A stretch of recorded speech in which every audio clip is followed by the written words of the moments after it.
Sangramji હાઈસ્કૂલના ground માટે અને બહારની ફૂટબોલ સાયકલ સેટ 3 ભાડેથી આપવા માટે ઓનલાઈન ટેન્ડરો મંગાવેલા હતા, જેમાં 7 જણા દ્વારા ઓનલાઈન નહીં પણ ઓફલાઈન ટેન્ડર ફી અને ઓફલાઈન 10 લાખ રૂપિયા ડિપોઝિટ ભરી આપે છે. જેમાંથી 6 જણાના કવર આવે છે. એક જણાનું કવર આવેલ નથી, લામકા મનોજભાઈ રતાભાઈ. તેમના દ્વારા ઓનલાઈન પણ બિડિંગ થયેલ નથી, એટલે જેનું ટેન્ડર રદ કરવાનું અને બાકીના 6 ટેન્ડર ખોલવાનું નક્કી કર્યું છે મેળા કમિટી દ્વારા. અને 4.5 પછી હમણાં ટેન્ડરોના ભાવ ખોલીને આવશે, તો એ હમણાં અહીંયા રજૂ કરશું.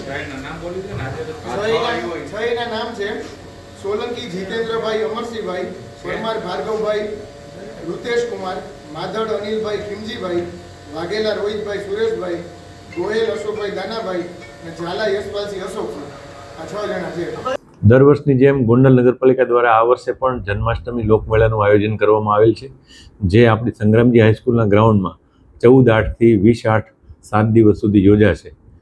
આ વખતે કુલ 6 વ્યક્તિઓએ ઓનલાઈન ટેન્ડર પ્રક્રિયામાં ભાગ લીધેલો હતો, જેમાં સૌથી ઊંચી બોલી 79,81,968 રૂપિયાની આવતા ભાર્ગવભાઈ પરમાર નામના વ્યક્તિને આ મેળાનું ગ્રાઉન્ડ આપણે હરાજીથી ભાડે આપેલ છે.